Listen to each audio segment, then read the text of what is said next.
আসসালামু আলাইকুম। আমি Mehnaz diary of desires channel থেকে নতুন আরেকটি ফ্যামিলি ব্লগ দেখার জন্য বরাবরের মতো সবাইকে আমন্ত্রণ করছি। আশা রাখছি কাছে বা দূরে যে যেখান থেকে বসে আমাকে দেখছেন সবাই আলহামদুলিল্লাহ ভালো আছেন। আমরাও আলহামদুলিল্লাহ বেশ ভালো আছি। আমি যে ব্লগটা আজ শেয়ার করছি এটা গত সোমবারের একটা ব্লগ। তো সকালবেলা থেকেই আমি যে কাজগুলো শুরু করছি সেখান থেকেই আমি ভিডিওটা করা শুরু করলাম। সকালবেলা নাস্তার জন্য এখানে আমি পেঁপে ছিলে সেটাকে আমি গ্রেটার দিয়ে কুচি করে নিচ্ছি।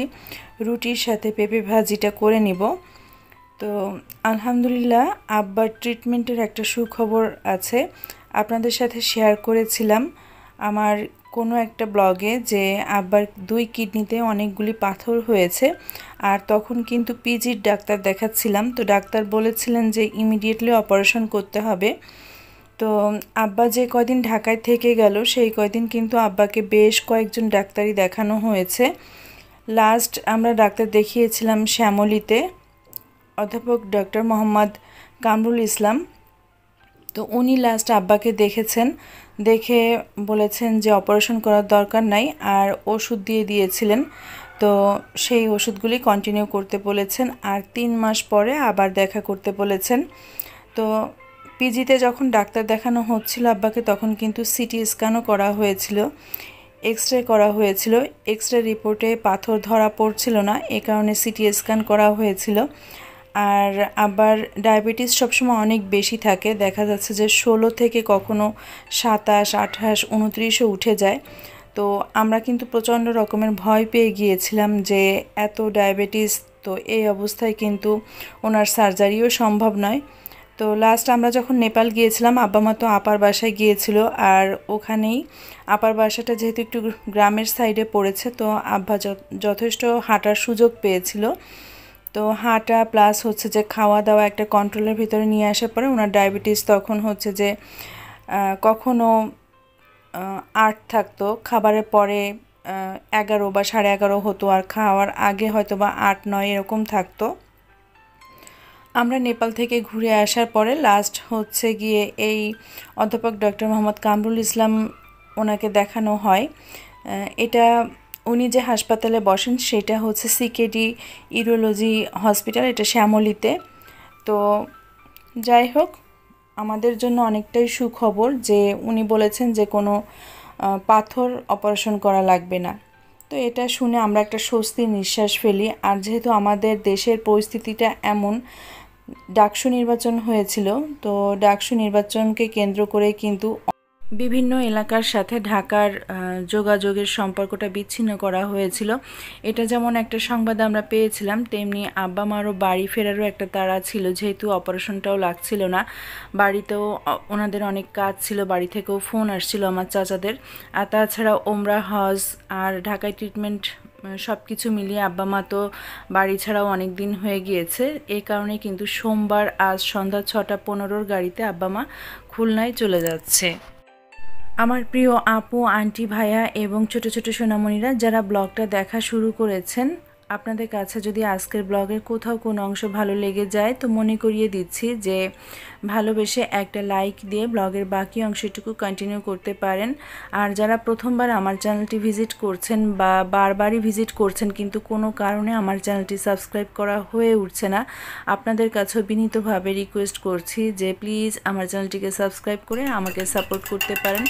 আপনাদের এই ভালোবাসা, আপনাদের এই সাপোর্টই আমার এই সংগ্রামের পথের শক্তি হবে। তো যাই হোক, দুপুরবেলা রান্নাবান্না করে নিচ্ছিলাম। আর দেখেন আমি কিন্তু বাবা মাকে হাঁস খাওয়াতে পাইনি। যখন আব্বা লাস্ট এই প্রফেসর ডক্টর মোহাম্মদ কামরুল ইসলামকে দেখালেন, উনি খাবার দাবারে বেশ বড় একটা লম্বা চওড়া চার্ট দিয়ে দিয়েছিলেন, সেখানে গরু, খাসি, কলিজা, মগজ, হাঁস কিছুই খাওয়া যাবে না।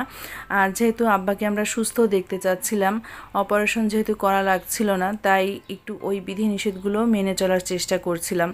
তো মনের কষ্ট মনেই রেখেছি, হাঁস আর রান্না করতে পারলাম না। চিন্তা করলাম যে আব্বার সুস্থতা আগে বেশি জরুরি। তো যা দিয়ে আব্বা ভাত খেতে পারে বা যেগুলো খেতে বলেছে তার ভিতরে আব্বা মাছ ভাজিটা ভালো খায়, ডাল হলে। তো ডাল, মাছ ভাজি, উস্তে ভাজি, ভর্তা আর সকালের পেঁপে ভাজি, সেই সাথে রাতের কিছুটা কচুরমুখী আর কই মাছের তরকারিটাও রেখেছিলাম।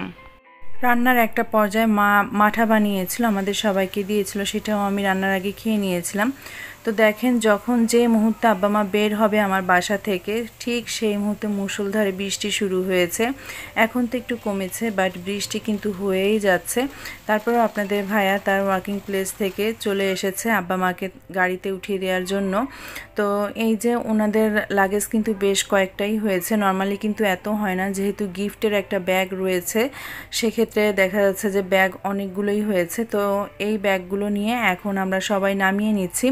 দারোয়ান ভাইকে দিয়ে সবচেয়ে বড় ব্যাগটা পাঠিয়ে দিয়েছি নিচে, আমার বাচ্চারাও ছোট ছোট কিছু নিয়েছে, আর এখন আমি আর মা নেমে যাচ্ছি। আর আপনাদের ভাইয়া অলরেডি গুলিস্তানে যাবার জন্য রিক্সাও নিয়ে এসেছে। তো এখন আব্বা মা আমাদের কাছ থেকে বিদায় নিয়ে চলে যাচ্ছে, এই যে উঠে পড়েছে। তো মনটা প্লাস শরীরটা দুইটাই কিন্তু অনেক খারাপ লাগছে। আর ওই মুহূর্ত থেকেই আব্বা মা যখন যায় 4:25 বাজে, ঘড়িতে আসরের ওয়াক্ত ছিল, খুবই খারাপ লাগছিল। আর আমি কখনো আমার আব্বা মার সামনে মানে হাউমাউ করে কান্না করতে পারি না। যখন ওরা চলে গিয়েছিল মনে হচ্ছিল যে আমার কলিজাটা ছিঁড়ে যাচ্ছে এমনটা। তো আমি বাসায় এসে আসরের নামাজ পড়তে দাঁড়াবো অজু করে, ঠিক তখন নার্গিস আপা আসে। তো বাসায় যখন আসি এই মাছগুলো দেখে মনে হচ্ছিল যে আমারই কি কাটতে হয় কি না, যেহেতু নার্গিস আপা এখনও আসেনি।